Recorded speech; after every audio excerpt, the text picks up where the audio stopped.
Bom dia, boa tarde, boa noite. Seja bem-vindo ao primeiro episódio do Consumo Cast.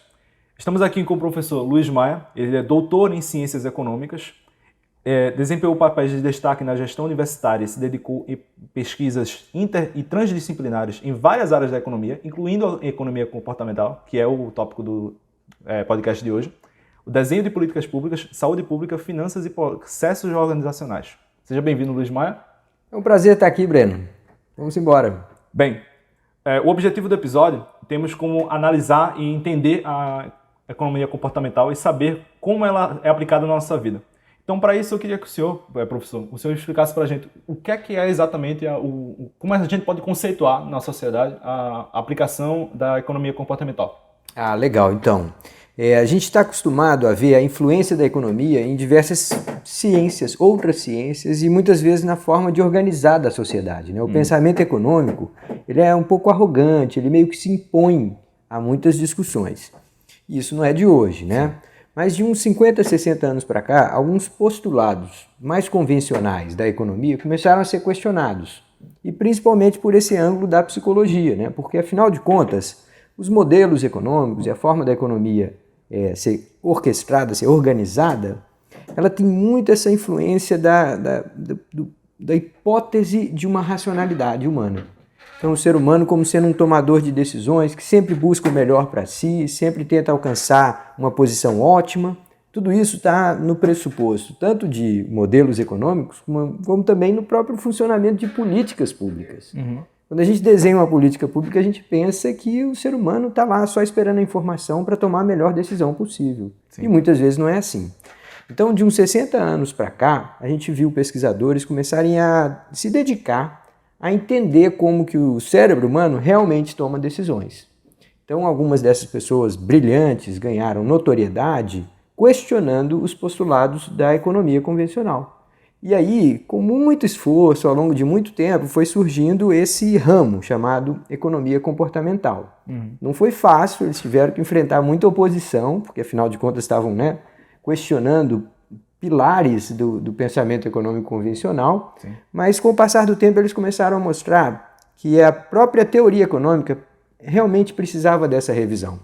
E aí a economia comportamental pode ser definida como sendo essa hipótese que o cérebro humano e a tomada de decisão humana não é assim tão fácil de definir, tão fácil de hipotetizar, de colocar como modelo, principalmente matemático, otimizador e tal.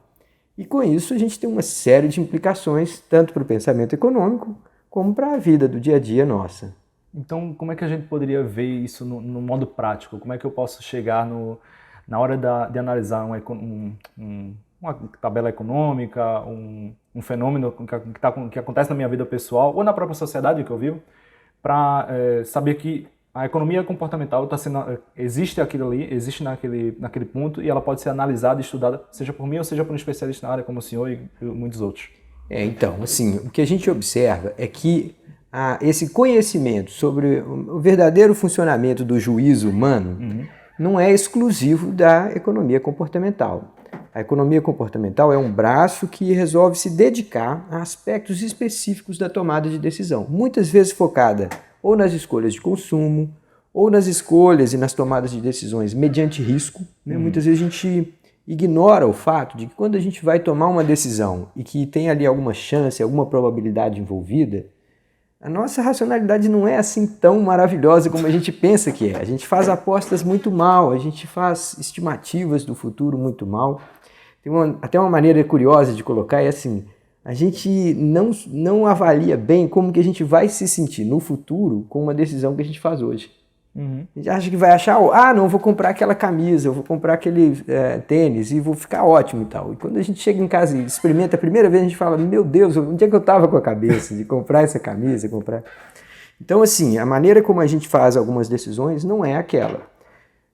O economista comportamental, ou esse ramo da economia comportamental, não é o único a estudar isso, né? Sim. A gente tem toda uma ciência de psicologia social, que também se debruça sobre isso. A gente tem o marketing, né, que de alguma forma também, pela tentativa e erro, ou por desenvolvimento de técnicas apuradas, também vai trabalhando o comportamento humano. Então, assim, comportamento humano é uma área grande demais. A economia comportamental não está com a pretensão de abarcar tudo. Ela tenta falar assim, olha, vamos focar em decisões de consumo, vamos focar em decisões mediante risco, vamos tentar contribuir para que as hipóteses de um comportamento econômico sejam mais realistas. Entendi. E no dia a dia você vê isso em todo canto, tá? Você vê os marqueteiros usando o conhecimento sobre a cognição humana para ganhar mais dinheiro. Você vê uma organização usando conhecimentos sobre o comportamento humano para tentar orientar, por exemplo, o alinhamento, né? Vamos supor, uma empresa, ela faz de tempos em tempos, faz aqueles grandes processos de planejamento estratégico. Então vem lá as lideranças, falam, todo mundo fala, mas no final das contas, aquilo tudo é um grande processo de alinhamento, de tentar fazer convergir o olhar de uma grande organização, todo mundo remar na mesma direção. Aquele grupo de pessoas. Né? Justamente. Então, nos mais diversos aspectos da vida nossa, a gente precisa entender melhor o comportamento humano. E assim, tem só uma última ilustração que eu acho que acaba ficando bem clara para todo mundo do que a gente está falando.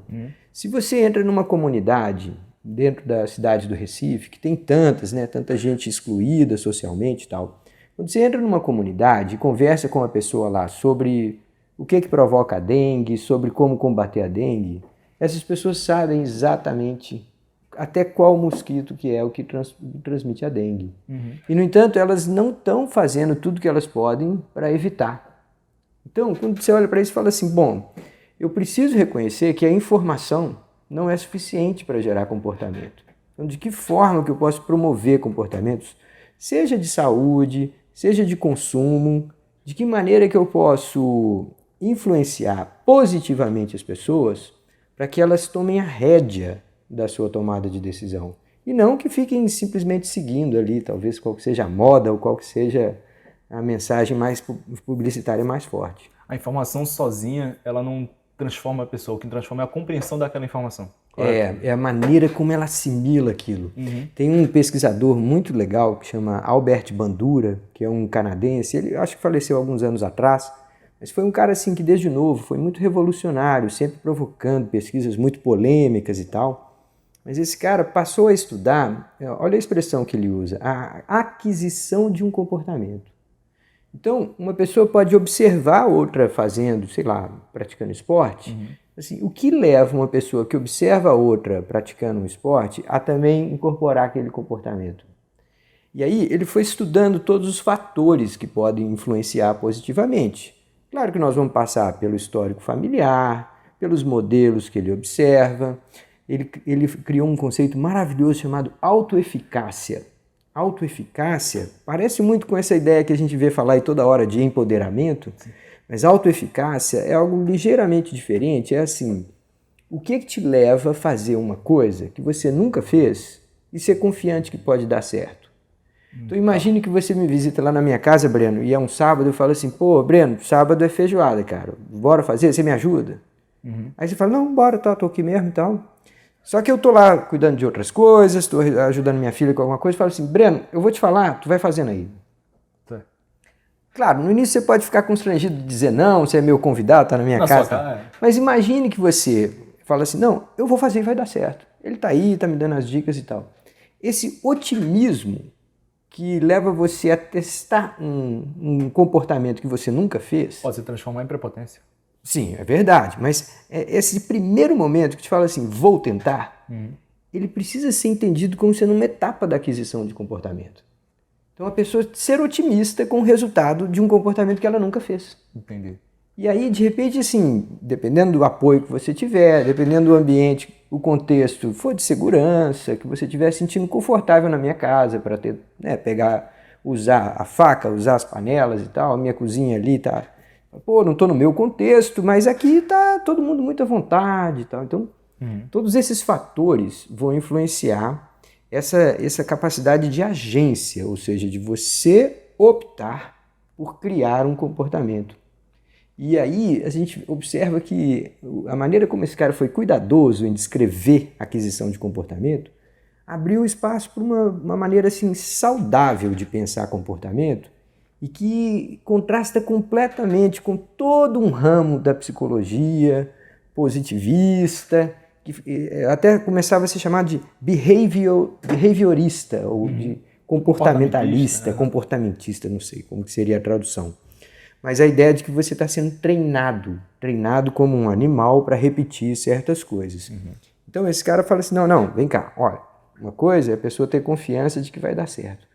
Tem um monte de outros aspectos que vai ajudar a uma determinada pessoa a adquirir comportamentos mais saudáveis e tal, de uma maneira autônoma.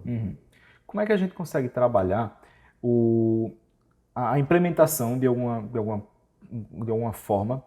Como é que eu chego numa pessoa que ela tem aquele conhecimento perto dela, mas como é que eu consigo chegar nessa pessoa e fazer com que haja despertar um incentivo a ela de aprender, de entender aquele comportamento que está fazendo com que ela consuma aquele produto, aquele serviço, aquela realidade? Então, Breno, eu acho que a primeira coisa é partir assim da questão da intenção, né? Porque vamos lá, quando mas isso você pode ser criado, né? Claro, não, mas digo assim, a intenção que você tem ao tentar influenciar alguém. Certo. Então, assim, eu não tenho nada contra quem trabalha com marketing, enfim, são pessoas também tentando ganhar vida.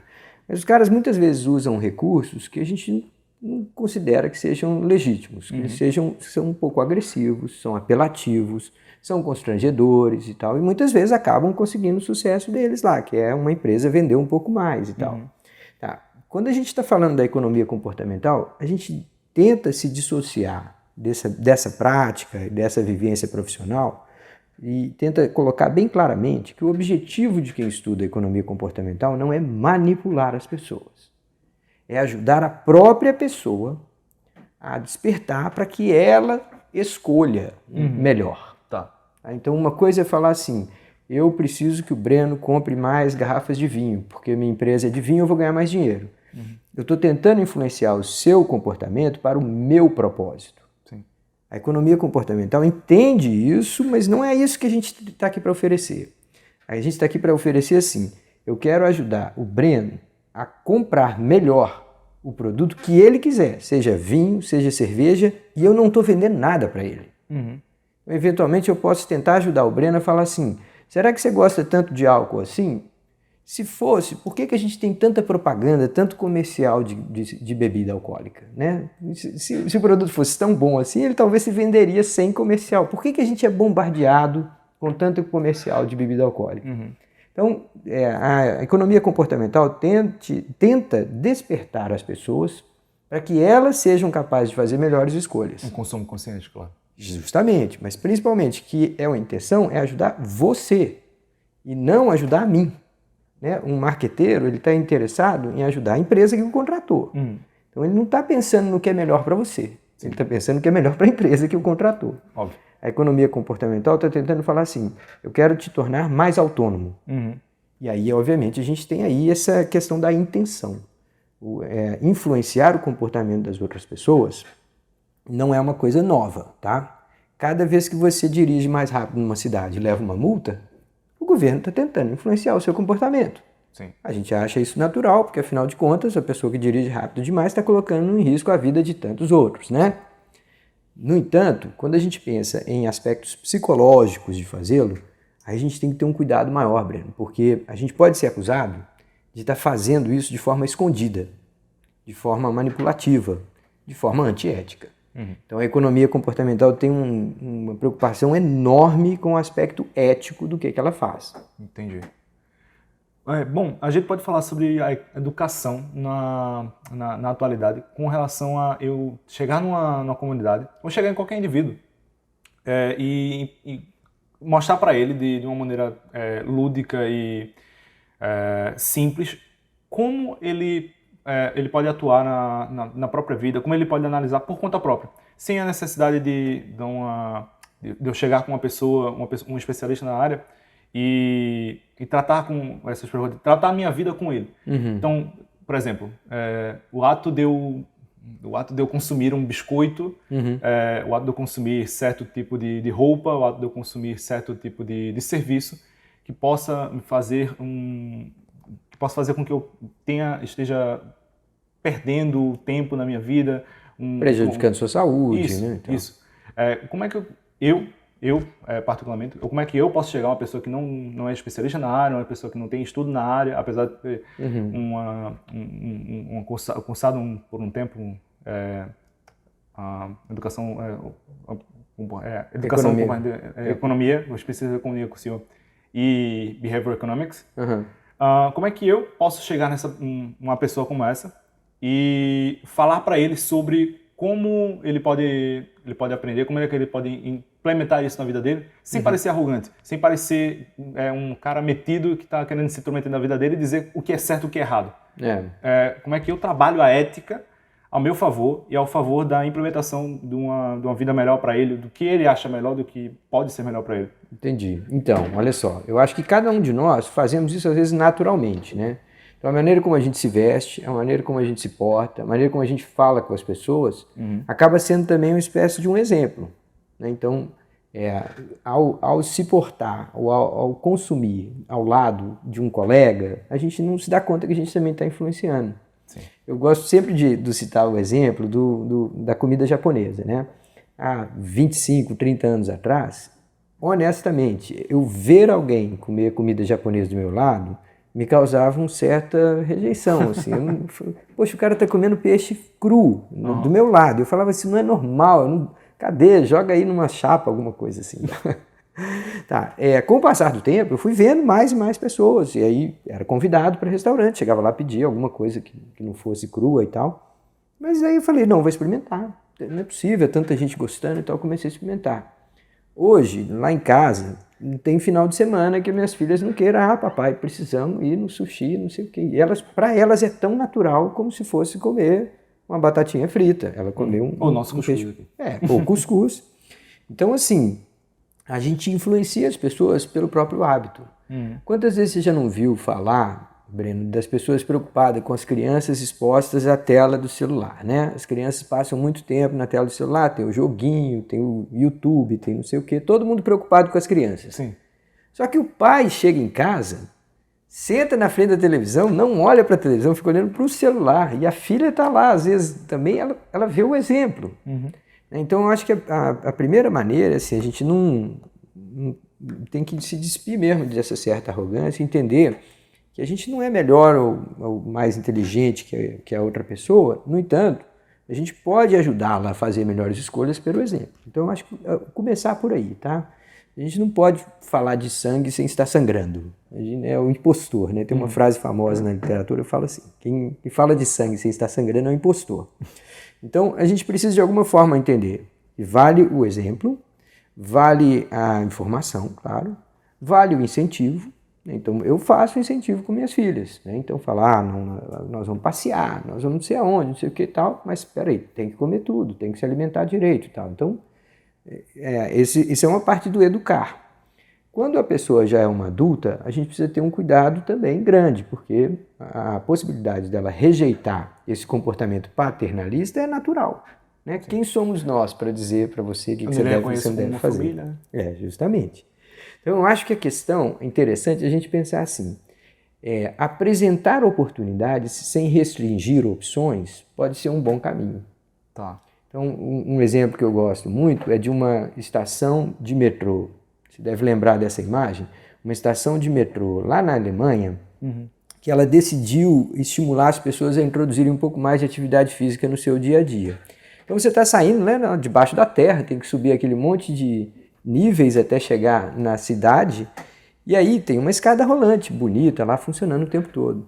Só que ao lado tem as escadas normais. Que é muito maior. Mas que de alguma forma vai envolver um baita esforço, né? Não, o maior é o que eu falo de espaço. Tem mais sim, espaço para as pessoas passarem.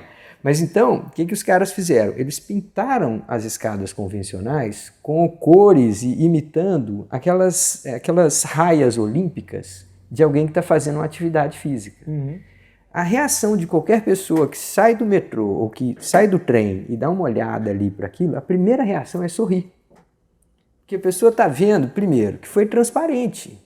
Não foi uma coisa manipulada para tentar, né, mexer na sua cabeça sem você saber. Tá na cara, tá dizendo assim, ó, estou tentando te estimular a fazer um pouco mais de atividade física você mesmo. A escada rolante não para de funcionar, Breno. Eles não tiram a opção do cara de usar a escada rolante. Eles falam assim, ó, se você estiver sentindo, né, bem agora, animado, olha aí, ó, tá aí uma chance de você colocar uma atividade física, movimentar um pouquinho o seu coração, isso vai ser saudável para você. Sem forçar, sem constranger, sem manipular de uma maneira, né, obscura. Tá ali, transparente, todo mundo sabe. A reação das pessoas, cara, é o sorriso. Então é uma intervenção que você fala assim, eu estou te dizendo o que eu estou fazendo, eu não estou restringindo as suas opções, eu estou te deixando totalmente, não estou constrangendo você a não escolher, a coisa, você não vai passar vergonha se você subir na escada rolante, talvez você esteja com mais pressa, alguma coisa assim, mas de alguma forma eu estou numa hora oportuna te dando aquele gatilho para você pensar e falar, se eu fizer isso todos os dias, a minha atividade física já está ali parcialmente feita. Isso me lembra muito daquela iniciativa também com a escada, mas com um piano. Exato. Cada degrau era uma tecla do piano. Aproveitando o lado lúdico da música, né? A música é muito encantadora para isso. Geralmente as crianças gostavam muito de subir essa escada. Não lembro se foi feito aqui no Brasil ou se foi feito em outro país. Não, teve aqui no shopping, um shopping grande aqui, aquele principal lá O Rimar? Eles fizeram isso também. É uma maneira interessante de você tratar, de você mexer o comportamento das pessoas de uma forma engraçada. É engraçado você pensar que você vai fazer uma música subindo uma escada. Exato. Comum que você sobe todo dia.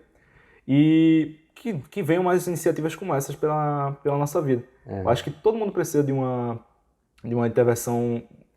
Intervenção soa ruim. Soa pesado, né? Mas de uma forma, de alguma atividade, de alguma coisa que aconteça na vida dela, na rotina dela, que tira ela do padrão. Eu acho que o nosso comportamento, na natureza humana, o ser humano ele gosta muito de um padrão. Ele é acostumado com um padrão. Ele sair da rotina, por exemplo, um ônibus que parou de funcionar, aí eu tô esperando mais tempo do que o comum. Tem uma pessoa diferente no ônibus, o Rio Doce dos Irmãos, aqui da Rural. Tem uma pessoa diferente no ônibus, eu lembro de estar sentado com um grupo de senhoras que trabalha ali perto em Parnamirim. Aí subiu uma pessoa que não subia naquele mesmo horário no ônibus. E o olhar, a conversa começou a mudar. E todo mundo começou a focar naquela pessoa. Você percebe que a rotina é tão certinha, tão regrada. Mesmo o ônibus, sabe, mesmo terminal, mesmo motorista. Inclusive teve até um parabéns para você pro motorista nesse dia, rolou bolo, né? Aniversário. Olha, que legal, cara. Que legal.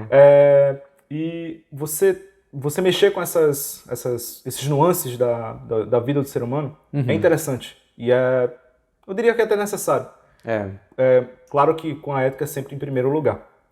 Bom, dando uma recapitulada no podcast, a gente introduziu a economia comportamental e falamos também em maneiras como ela pode ser, como ela tem que ser ética para existir e coexistir na humanidade, e como a gente pode ver ela no dia a dia sendo aplicada, seja no nosso comportamento, seja na nossa vivência com as outras pessoas em sociedade, e como a gente pode ver uma iniciativa vindo para nós, ou seja, o exemplo da escada, por exemplo.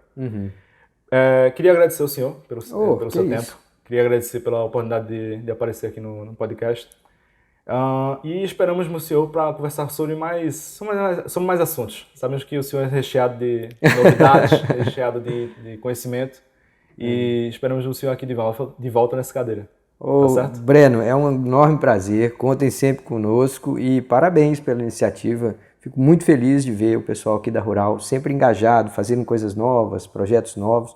Espero que mais colegas se empolguem aí e participem com vocês. Mas parabéns. Obrigado, professor. Valeu.